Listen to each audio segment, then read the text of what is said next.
أعوذ بالله من الشيطان الرجيم. بسم الله الرحمن الرحيم. يا أيها الذين آمنوا إن من أزواجكم وأولادكم عدوا لكم فاحذروهم وإن تعفوا وتصفحوا وتغفروا فإن الله غفور رحيم. إنما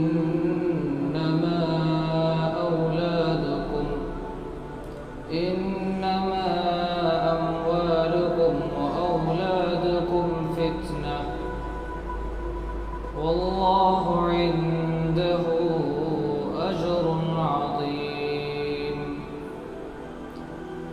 وقال تعالى في موضع آخر: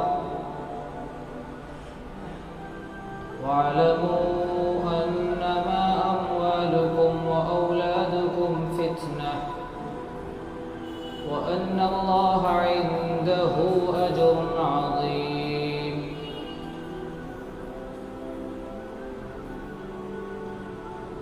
وقال تعالى في موضع آخر: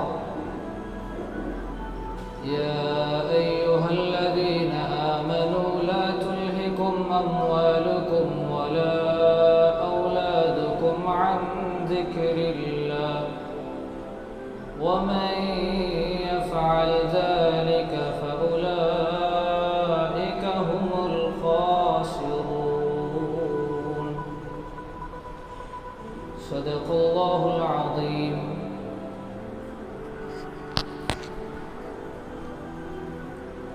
محترم حضرات، بزرگوں اور دوستوں اور دینی ایمانی بھائیوں، اللہ تبارک و تعالی نے انسانوں کو جو نعمتیں عطا کی ہیں ان میں سے ایک بہت سی بڑی نعمت مال و دولت ہے، جو اللہ تبارک و تعالیٰ کا احسان ہے، جو اللہ تبارک و تعالیٰ کی طرف سے نعمت ہے، وہ رزق ہے جو اللہ تبارک و تعالیٰ کے فیصلے اور انسان کے تقدیر کے مطابق ملتا ہے۔ میں جو آپ لوگوں کے سامنے آج گفتگو کروں گا اس میں مال کے نعمت ہونا، مال کا فتنہ ہونا، مال کا آزمائش ہونا، مال کا مصیبت بننا اور مال کی محبت انسان کو جہنم میں لے جانے کا سبب بننا ہے۔ مال ایک نعمت ہے اور دوسری طرف مال ایک فتنہ ہے، دونوں بالکل اپوزٹ چیز ہے۔ اس کا جوڑ کیا ہے، اس کا مطلب کیا ہے، میں آج اس بات پر گفتگو کروں گا۔ جہاں تک بات رہی نعمت کی، مال کے نعمت ہونے کی، تو یہ بات ہر کوئی جانتا ہے کہ جس کو بھی مال ملتا ہے اس پر اللہ تبارک و تعالیٰ کا ایک احسان ہوتا ہے، اس کو اللہ تبارک و تعالیٰ کے فیصلے اور اس کے تقدیر کے مطابق اس کو ملتا ہے۔ اللہ تبارک و تعالیٰ کے فیصلے کے وجہ سے اس کے مال میں بڑھوتری اور اضافہ ہوتا ہے۔ جو دوسرا پہلو ہے مال کا فتنہ ہونا، مال کا آزمائش بننا، مال کا مصیبت بن جانا، مال کا انسان کو جہنم میں لے جانے کا سامان بن جانا، اللہ تبارک و تعالیٰ ارشاد فرماتا ہے، میں نے آپ کے سامنے جو آیت کریمہ پڑھی سورۃ تغابن کی آیت ہے، اللہ فرماتے ہیں انما اموالکم واولادکم فتنہ واللہ عنده اجر عظیم۔ اللہ تبارک و تعالیٰ ارشاد فرماتا ہے کہ تمہارا مال، تمہاری مال و دولت، تمہارے آل و اولاد تمہارے لیے فتنہ ہے۔ فتنہ کیسے ہے؟ ایک جگہ تو اللہ تبارک و تعالیٰ نے اس کو نعمت کہا، دوسری جگہ اللہ نے اس کو فتنہ کہا۔ کیوں کہا؟ مصیبت بتایا، کیوں بتایا؟ آزمائش بتایا، کیوں بتایا؟ آخر اس کا جوڑ کیا ہے؟ تو نعمت کا تو میں نے تفصیل بتا دیا کہ نعمت وہ ہے کہ انسان کو اللہ تبارک و تعالیٰ کے فیصلے اور انسان کے تقدیر کے مطابق اس کو ملتا ہے۔ فتنہ جو ہے، دیکھیے انسان کو زندگی گزارنے کے لیے مال کی ضرورت ہے۔ وہ ایک ایسی ضرورت ہے جس سے زندگی کا ہر حصہ جڑا ہوا ہے، جس کے بغیر نہ انسان جی سکتا ہے، نہ کھا پی سکتا ہے، نہ رہ سکتا ہے، نہ زندگی گزار سکتا ہے۔ زندگی کی جو بالکل ایسنشیل نیڈس ہیں، زندگی کی جو بالکل ضروریات چیزیں ہیں، اس کے لیے مال کا ہونا شرط ہے۔ لیکن اللہ نے انسان کی طبیعت ایسی بنائی ہے، انسان کی اللہ نے تخلیق ایسی فرمائی ہے کہ انسان کے دل میں اللہ نے مال کی محبت رکھی ہے، انسان کے دل میں اللہ نے مال کی لالچ رکھی ہے۔ لیکن جب یہ مال کی محبت انسان کے دل میں سرایت کر جاتی ہے، لیکن جب یہ مال کی محبت انسان کے دل میں چلی جاتی ہے، گھس جاتی ہے اور جگہ بنا لیتی ہے انسان کے دل میں، اور جب جگہ بنا لینے کے بعد اللہ کا ڈر انسان کے دل سے نکل جاتا ہے، تب یہ بڑا خطرناک فتنہ بن جاتا ہے۔ یہاں سمجھا جا سکتا ہے کہ مال کیسے فتنہ ہے، کہ جب مال کی محبت انسان کو اللہ سے غافل کرنے لگے، یا جب مال کی محبت انسان کے اندر اس قدر چلی جائے کہ انسان حلال اور حرام میں فرق کرنا بھول جائے، فرق کرنا ختم کر دے، یا جب انسان کے دل کے اندر مال کی محبت اس قدر اپنی جگہ بنا لے کہ انسان دوسروں کا حق مارنے لگے، فتنہ ہے۔ وہاں مال فتنہ بن جاتا ہے، اور فتنہ ہی نہیں بلکہ انسان کو جہنم میں لے جانے کا سامان بن جاتا ہے۔ اللہ کے رسول صلی اللہ علیہ وسلم نے حدیث شریف میں ارشاد فرمایا، بڑی عجیب و غریب حدیث ہے۔ اللہ کے رسول ارشاد فرماتے ہیں کہ ہر امت کا ایک فتنہ ہوتا ہے، ہر امت کے لیے اللہ نے ایک فتنہ رکھا ہے، لیکن میری امت کا فتنہ مال ہے، میری امت کو مال کے ذریعے آزمایا جائے گا۔ دوسری حدیث اللہ کے رسول صلی اللہ علیہ وسلم ارشاد فرماتے ہیں، صحیح بخاری کی حدیث ہے، اللہ کے رسول ارشاد فرماتے ہیں، واللہ ما الفقر اخشى علیکم، خدا کی قسم مجھے اس بات کا اندیشہ نہیں ہے، مجھے اس بات کا خوف نہیں ہے کہ میری امت فقر و فاقہ میں مبتلا ہوگی، میری امت پر فقر و فاقہ آئے گا، اس پر مجھے اطمینان ہے، مجھے اس بات کا بالکل خوف نہیں ہے، لیکن مجھے اس بات کا خوف ہے وَلَكِنِّي أَخْشَىٰ أَن تُبْسَطَ عَلَيْكُمُ الدُّنْيَا، لیکن مجھے اس بات کا خوف ہے کہ میری امت پر دنیا کو کھول دیا جائے گا، كَمَا بُسِطَتْ عَلَىٰ مَنْ كَانَ قَبْلَكُمْ، جیسے تم سے پہلی امتوں پر کھولا گیا تھا، فَتَنَافَسُوهَا كَمَا تَنَافَسُوهَا، تو تم اس دنیا کو پانے کے لیے ریس لگاؤ گے، اس دنیا کو حاصل کرنے کے لیے ریس لگاؤ گے، جیسا کہ تم سے پہلی امتوں نے ریس لگایا، تو وہ تم کو ہلاک کر دے گی جیسا کہ تم سے پہلے والی امتوں کو اس نے ہلاک کر دیا۔ دنیا ایک ضرورت ہے لیکن انجام نہیں ہے، دنیا ایک تقاضا ہے لیکن ایم اور پرپس نہیں ہے۔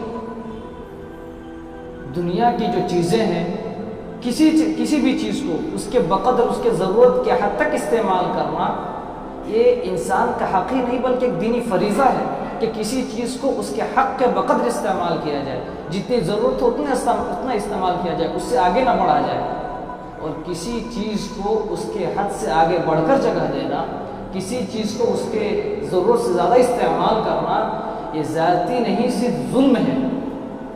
ظلم ہوتا کیا ہے؟ ظلم کی تعریف کیا ہے؟ کہ کسی کے حق میں اس کو بڑھا کر دیا جائے یا کسی کے حق مار لیا جائے، تو وہ ظلم ہے۔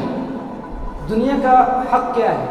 دنیا کا حق یہ ہے کہ اس کو استعمال کیا جائے، اس کو کمایا جائے، اس سے فائدہ اٹھایا جائے، اس سے اپنی ضرورتوں کو پورا کیا جائے، یہ دنیا کا حق ہے۔ لیکن اس کو دل میں بسانا، اس کو دل میں بسا کر اللہ سے غافل ہو جانا، اس کو دل میں بسا کر دوسروں کا مال ہڑپنا، دوسروں کا حق کو دبانا، دوسروں پر زیادتی کرنا، دوسروں کا مال ہڑپنا یہ فتنہ ہے، یہی وہ چیز ہے، یہی وہ مال کا حصہ ہے جو انسان کو جہنم میں لے جانے کا سبب بنتا ہے، یہی وہ حصہ ہے جو انسان کو جہنم میں لے جانے کا سامان بن جاتا ہے۔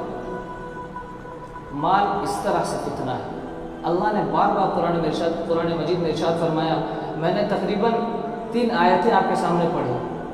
پہلی آیت تھی اللہ تبارک و تعالیٰ سورۃ التغابن میں ارشاد فرماتا ہے، یا ایھا الذین آمنوا ان من ازواجکم واولادکم عدوا لکم فاحذروہم۔ اللہ تبارک و تعالیٰ ارشاد فرماتا ہے کہ اے ایمان والو، ان من ازواجکم، تمہاری بیویاں، واولادکم، اور تمہارے آل و اولاد، عدوا لکم، تمہارے دشمن ہیں۔ ہمارے آل و اولاد، ہماری بیویاں، ہمارا مال و دولت ہمارے لیے دشمن ہے۔ کیسے دشمن ہے؟ سوچنے والی بات ہے، کوئی چیز تو ایسے دشمن نہیں ہو سکتی، کوئی چیز ایسے تو نقصان نہیں پہنچاتی۔ دشمن کب بنتا ہے، نقصان کب پہنچاتا ہے؟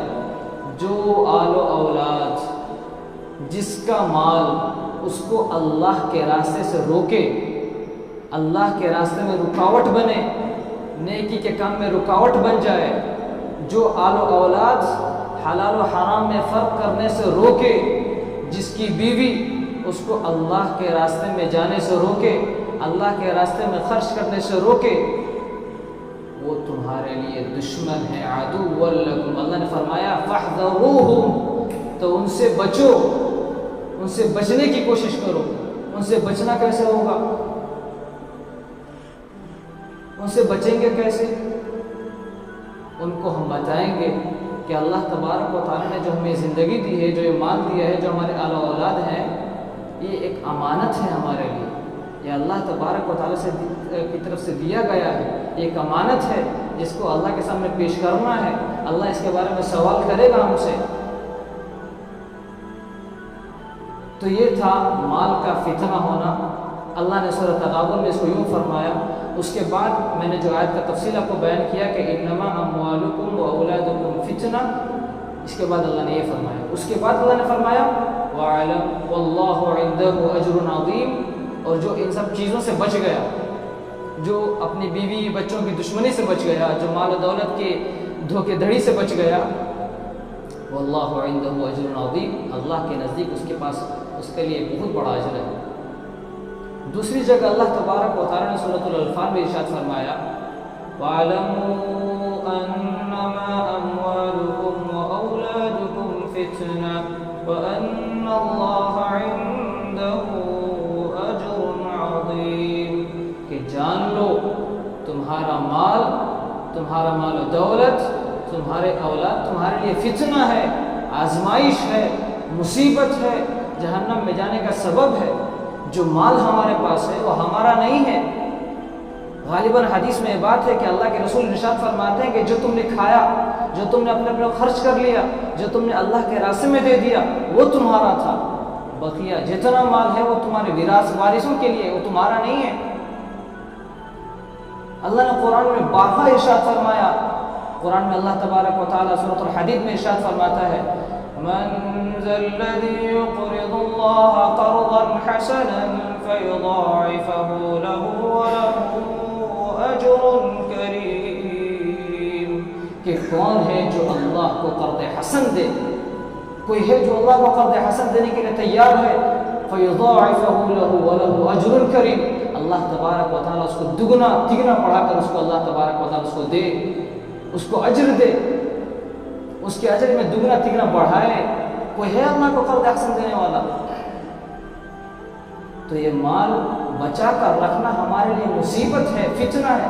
اللہ تبارک و تعالیٰ سورۃ الہمزہ میں فرماتے ہیں وَيْلٌ لِّكُلِّ هُمَزَةٍ لُّمَزَةٍ الَّذِي جَمَعَ مَالًا وَعَدَّدَهُ، ہلاک و برباد ہو وہ شخص جس نے مال کو جمع کیا اور گن گن کر رکھا۔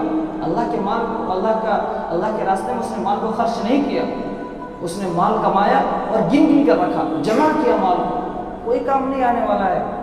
جو پیسے ہم جمع کر کے رکھتے ہیں، جس کی محبت میں ہم دنیا اللہ آخرت کو بھول رہے ہیں، اللہ کے عبادت سے غفلت برت رہے ہیں، یہ مال ہمیں کچھ کم نہیں آئے گا، اسی دنیا کے چند سالہ زندگی کے اندر کام آنے والی ہے، آخرت میں کوئی کام نہیں آئے گا۔ جو مال ہم اللہ کے راستے میں اس دنیا کے اندر خرچ کر دیں، جو مال ہم غریبوں پر لوٹا دیں، جو مال ہم اللہ کے راستے میں خرچ کر دیں، وہ اللہ تبارک و تعالیٰ قیامت کے دن فَيُضَاعِفَهُ لَهُ وَلَهُ أَجْرٌ كَرِيمٌ، اللہ تبارک و تعالیٰ اس کو بڑھا کر دینے والا ہے۔ جو مال ہم گن گن کر رکھنے والے ہیں، جو مال ہم گن گن کر رکھ رہے ہیں، جس کو جمع کر رہے ہیں، جس کی وجہ سے ہم اپنے آپ کو خوش کر رہے ہیں اس دنیا کے اندر، وہ چیز کل قیامت کے دن ہمیں گھسیٹ کر جہنم میں لے جانے والی ہے۔ اللہ کے رسول صلی اللہ علیہ وسلم حدیث میں ارشاد فرماتے ہیں، بہت عجیب و غریب حدیث ہے، اللہ کے رسول صلی اللہ علیہ وسلم اس حدیث کے اندر آگاہ کر رہے ہیں مسلمانوں کو، صرف مسلمان کو نہیں دوسرے قوم کو بھی، کہ جو مال تمہیں جمع کر رہے ہو یہ کوئی کام آنے والا نہیں ہے۔ اللہ کے رسول صلی اللہ علیہ وسلم ارشاد فرماتے ہیں حدیث میں، اللہ کے رسول نے صحابہ کرام سے پوچھا کہ یا صحابہ کرام، کہ آپ جانتے ہیں مفلس کون ہے؟ مفلس اس کو کہتے ہیں جس کے پاس مال و دولت نہیں، زمین جائیداد نہیں، رہنے کے لیے گھر نہیں، کھانے کے لیے پیسہ نہیں، اس کو مفلس کہا جاتا ہے، ایک طرح سے اس کو غریب کہہ سکتے ہیں۔ اللہ کے رسول نے پوچھا تمہیں معلوم ہے مفلس کون ہے؟ صحابہ کرام نے کہا کہ ہم تو مفلس اسی کو مانتے ہیں جس کے پاس کھانے کے لیے پیسہ نہیں، جس کے پاس رہنے کے لیے گھر نہیں، جس کے پاس پراپرٹی زمین جائیداد نہیں، تو مفلس اسی کو مانتے ہیں۔ اللہ کے رسول نے فرمایا کہ مفلس وہ نہیں، مفلس وہ ہے جو کل قیامت کے دن سب سے زیادہ نمازوں کے ساتھ آئے گا، سب سے زیادہ نیکیوں کے ساتھ آئے گا، صدقہ و خیرات کے ساتھ آئے گا، لیکن اس نے اس دنیا کے اندر انسانوں کے حقوق دبائے ہوں گے، انسانوں پر ظلم و زیادتی کیا ہوگا، انسان کا مال ہڑپا ہوگا، کسی کو گالی دیا ہوگا، کسی پر ظلم کیا ہوگا، کسی پر زیادتی کیا ہوگا۔ اللہ تبارک و تعالیٰ ارشاد فرمائے گا اس بندے کو سامنے لاؤ، اس کو کھڑا کرو، اس کی جتنی نیکیاں ہیں جو اس کے حقوق کے مستحق ہیں، جن کا حق اس نے مارا ہے، جس پر ظلم اس نے کیا ہے، جن کو گالی اس نے دیا ہے، جس سے جھگڑا اس نے کیا ہے، ان سب میں اس کے نیکی کو تقسیم کر دو۔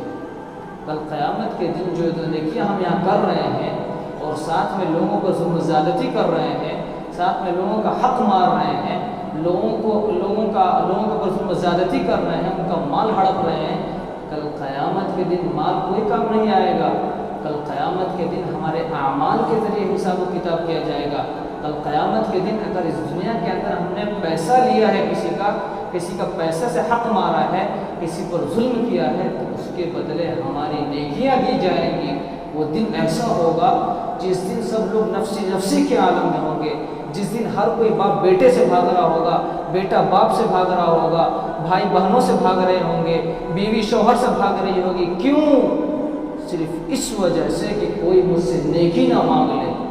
اس دن یہ ظلم و زیادتی ہم پر بھاری پڑنے والی ہے۔ اس دن اللہ تبارک و تعالیٰ کا حکم ہوگا کہ اس بندے کی نیکی، اس بندے کا نماز، اس بندے کا صدقہ و خیرات، اس بندے کا مال جو اس نے میرے راستے میں خرچ کیا، ان لوگوں کو دے دو جس کے اوپر اس نے ظلم کیا ہے۔ اس کی نیکیاں تقسیم کر دی جائیں گی، اس کی نیکیاں ختم ہو جائیں گی، لیکن ابھی حقوق لینے والے باقی رہیں گے۔ اب کوئی راستہ نہیں، سب نیکیاں چلی گئیں، حقوق ابھی بھی باقی ہیں۔ جن پر ظلم کیا ابھی بھی موجود ہے، جن کو گالی دیا ابھی بھی موجود ہے، جن کا مال ہڑپا ابھی بھی موجود ہے۔ اب کیا ہوگا؟ اللہ تبارک و تعالیٰ ارشاد فرمائے گا کہ جو لوگ حقوق لینے کے لیے آئے ہیں ان کے گناہوں کو معاف کرو، اور جو گناہ انہوں نے کیے ہیں ان کے گناہوں کو اس کے اوپر ڈال دو، اس کے گناہوں کو اس کے اوپر لاد دیا جائے گا، اور اس کے اوپر گناہوں کا اتنا بوجھ ہو جائے گا، اتنا بوجھ ہو جائے گا، اللہ تبارک و تعالیٰ فرشتہ کو حکم دے گا کہ اسے گھسیٹ کر جہنم میں پھینک دو۔ تو یہ مال فتنہ ہے ہمارے لیے۔ جو مال ہمیں اللہ سے غافل کر دے، جو مال ہمیں دوسروں کا حق ہڑپنے پر اکسائے، جو مال ہمیں حلال و حرام میں فرق ختم کر دے، وہ مال ہمارے لیے فتنہ ہے، سراسر فتنہ ہے، اور صرف فتنہ ہی نہیں، جہنم میں لے جانے کا سامان ہے۔ کل قیامت کے دن یہی چیز ہمیں جہنم میں لے جائے گی۔ اللہ تبارک و تعالیٰ، یہ مال کچھ نہیں ہے، یہ مال سب کچھ ختم ہو جانے والا ہے، سب کچھ ختم۔ ہمارے پاس مال ہے، سانسیں رک گئی، سب کچھ ختم۔ اب ہم اس مال سے کچھ نہیں کر سکتے، نہ شاپنگ کر سکتے، نہ کسی کو ہم دے سکتے، نہ غریبوں میں بانٹ سکتے، کچھ نہیں، ختم۔ اس کے بعد کچھ نہیں کیا جا سکتا۔ تو جتنا ہو سکے مال کو اللہ کے راستے میں خرچ کریں۔ اللہ نے بار بار انسانوں کو قرآن میں حکم دیا ہے اور طرح طرح مثالیں پیش کی ہیں۔ اللہ نے ایسی ایسی مثالیں پیش کی ہیں کہ ایسا آفر دنیا کے اندر کبھی کسی کو نہیں ملا اور نہ ملے گا۔ ایسی ایسی مثالیں اللہ نے دی، اور یہ مثالیں جو ہیں صرف مثالیں ہی نہیں، بلکہ یہ چیز ہونے والا ہے، یہ چیز ہمیں ملنے والی ہے۔ اللہ نے قرآن مجید میں سورۃ آل عمران میں اللہ ارشاد فرماتا ہے، مثل الذین ينفقون اموالهم في سبيل الله كمثل حبة انبتت 7 سنابل في كل سنبلة 100 حبة والله يضاعف لمن يشاء والله واسع عليم۔ اللہ تبارک و تعالی ارشاد فرماتا ہے کہ اللہ کے راہ میں خرچ کرنے والوں کی مثال ایسی ہے جیسے ایک کسان ایک دانہ بوتا ہے۔ ایک دانہ جب کسان بوتا ہے تو ایک ایک دانہ لگاتا ہے، لیکن جب وہ فصل اگتا ہے، جب وہ چیز کھیتی بڑھ جاتی ہے تو ایک پودے کے اندر 100 دانے ہوتے ہیں۔ کمثل حبۃ انبتت 7 سنابل فی کل سنبلہ، ہر دانے کے بدلے اللہ تبارک و تعالی 100 دانے اس کو دیتا ہے۔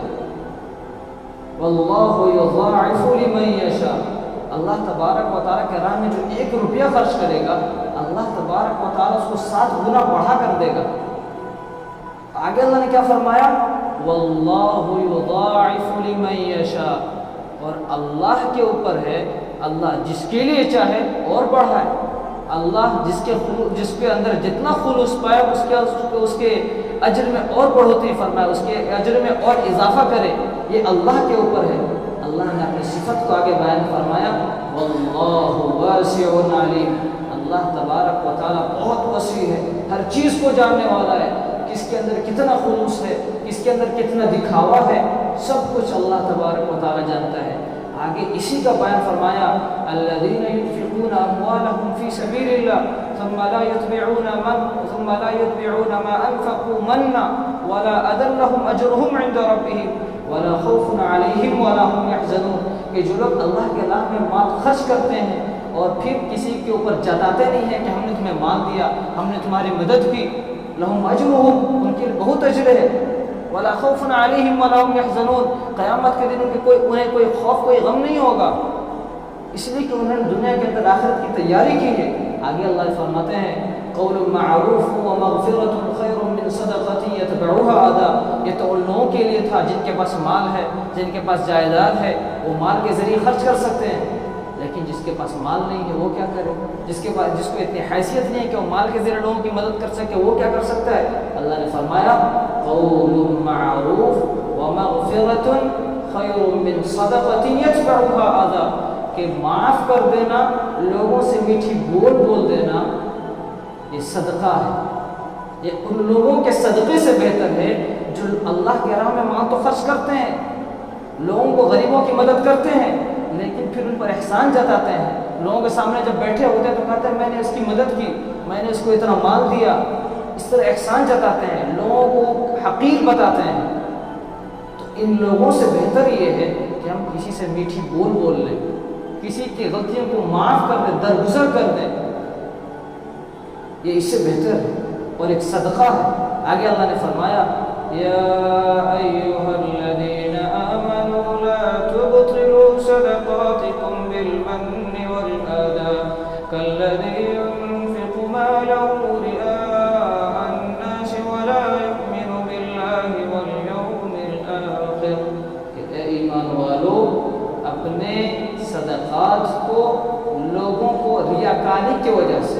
لوگوں کے دکھاوے کے لیے خرچ نہ کرو، لوگوں کے دکھاوے کے لیے مال کو اللہ کے راستے میں نہ دو، غریبوں کی مدد لوگوں کے دکھاوے کے لیے نہ کرو، ریاکاری کے لیے نہ کرو۔ لا تبطلوا صدقاتکم، اپنے صدقوں کو اس طرح برباد نہ کرو۔ جو مال تم لوگوں کو دکھا کر دو گے اس کا کوئی فائدہ نہیں ہونے والا ہے۔ اگر وہی مال تم چھپا کر اللہ تبارک و تعالیٰ کی رضامندی کے لیے دو گے، اللہ کے لیے، اللہ کے اس قول کو حق ثابت کرنے کے لیے کہ من ذا الذی یقرض اللہ قرضا حسنا، کہ کون ہے جو اللہ کو قرض حسن دے، اس نیت سے اگر تم دو گے تو یہ بہت بڑا کام تمہیں قیامت کے دن آنے والا ہے، یہ قیامت کے دن تمہاری بہت مدد کرے گا۔ لیکن اگر تم اس کو لوگوں کے دکھاوے کے لیے کرتے ہو، شو آف کے لیے کرتے ہو کہ لوگ مجھے کہیں گے کہ بہت سخی آدمی ہے، بہت مالدار آدمی ہے، یہ بہت لوگوں کے لیے بہت خرچ کرتا ہے، لوگوں کو بہت دیتا ہے، کچھ نہیں ہونے والا ہے۔ لا تبطلوا صدقاتکم بالمن والاذی، کہ احسان جتا کر، لوگوں کو دکھا کر، ریاکاری کی وجہ سے، شو آف کی وجہ سے اپنے صدقات کو ضائع نہ کرو، کوئی کام نہیں آنے والا ہے۔ میں نے پہلے بھی بتایا کہ جو مال ہم نے کھا لیا، ہم نے اپنے اوپر خرچ کر لیا، اور جو مال ہم نے اللہ کے راستے میں خرچ کر دیا وہ ہمارا تھا، باقی جو بچ گیا ہمارے وارثوں کا ہے۔ اب اس میں سے ہم غریبوں کی مدد کریں، کسی کی مدد کریں، اللہ کے راہ میں صحیح جگہ پر خرچ کریں۔ اللہ کے رسول صلی اللہ علیہ وسلم کی حدیث ہے، اللہ کے رسول صلی اللہ علیہ وسلم ارشاد فرماتے ہیں لا حسد الا فی اثنتین، کہ رشک صرف دو آدمیوں کے بارے میں کرو، رشک کرنا ہو صرف دو آدمیوں کے بارے میں۔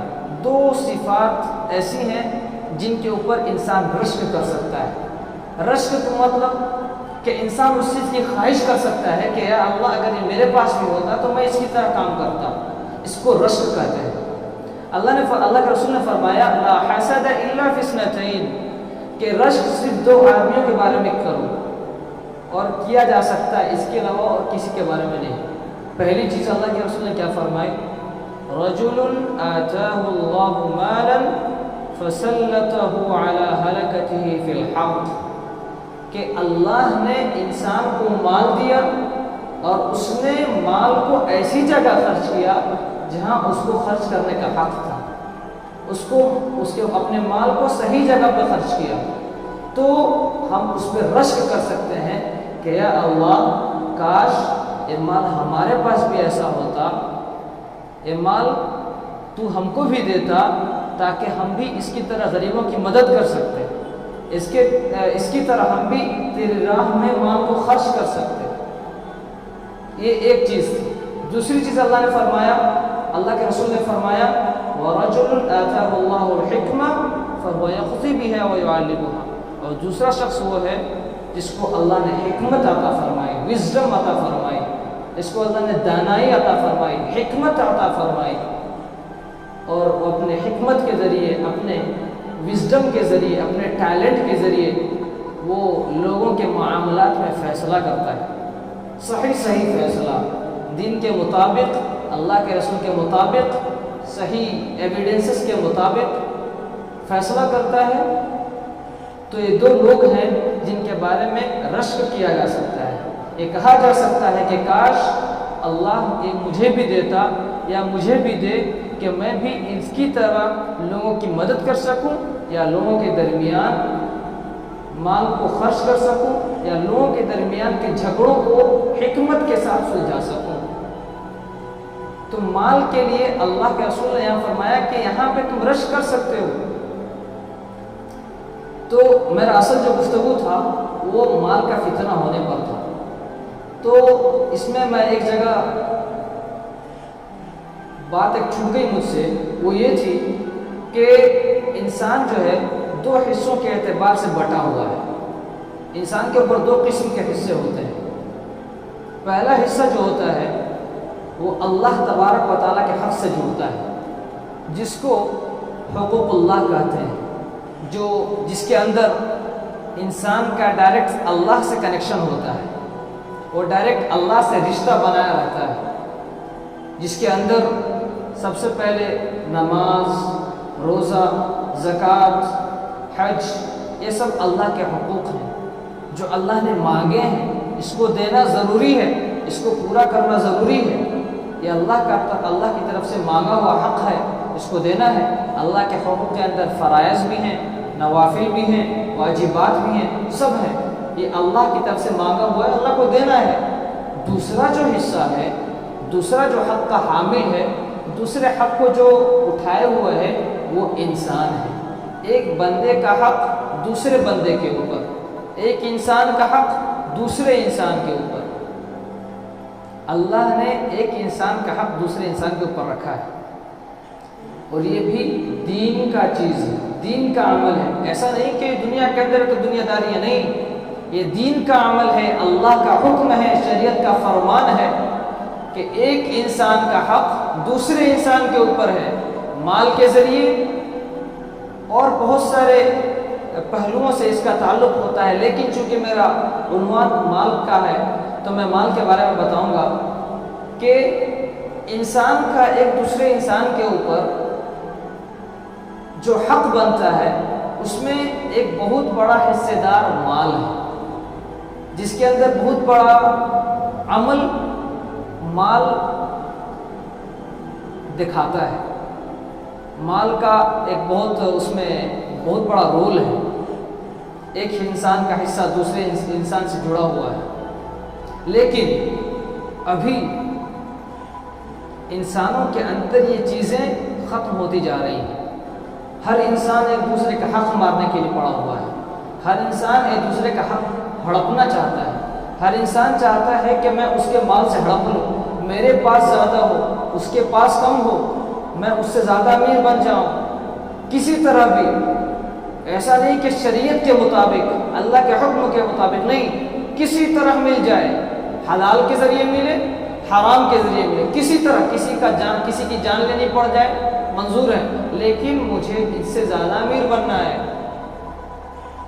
تو یہاں پر ہم دوسرے کے حق کو کھا جاتے ہیں، دوسرے کے حق کو ہڑپ لیتے ہیں، دوسروں پر زیادتی کر جاتے ہیں، دوسروں پر ظلم کر جاتے ہیں، اور زیادہ تر یہ چیزیں زمین جائیداد کے اوپر ہوتی ہیں، پراپرٹیز کے اوپر یہ سب چیزیں زیادہ عمل میں آتی ہیں۔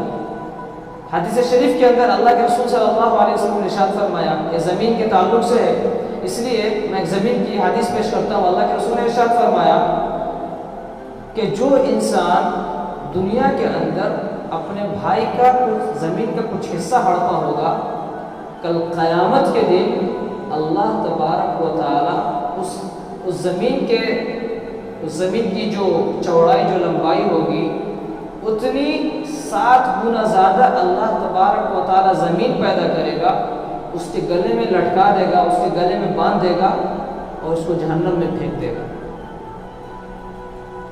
تو یہ زمین جو ہم ہڑپ کر دنیا میں خوب مزے کر رہے ہیں، جو دوسروں کا حق ہڑپ کر خوب مزے کر رہے ہیں، ایک کل قیامت کے دن مصیبت بننے والا ہے۔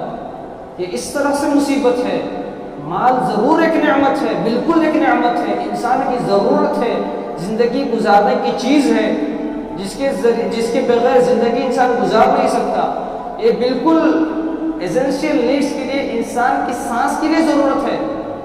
انسان اگر سانس لے گا، انسان کو سانس لینے کے لیے کھانے کی ضرورت ہے، طاقت کی ضرورت ہے، جس کے لیے اس کو مال چاہیے۔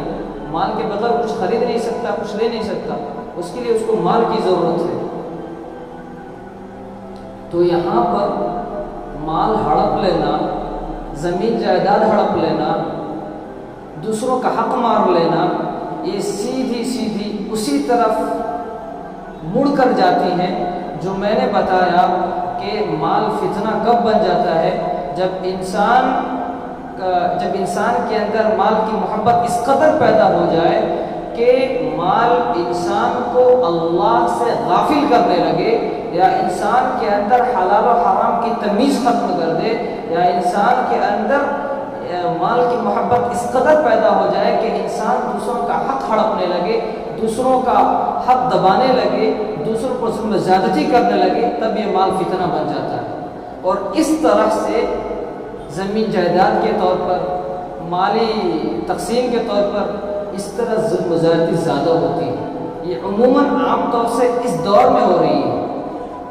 اور جیسا کہ میں نے حدیث بتائی پہلے، اللہ کے رسول نے ارشاد فرمایا کہ میرے امت کے اندر جو آزمائش والی چیز رکھی گئی ہے، جو اللہ نے فتنہ رکھا ہے، جو اللہ نے آزمائش کی چیز رکھی ہے، اس کو مال بنایا۔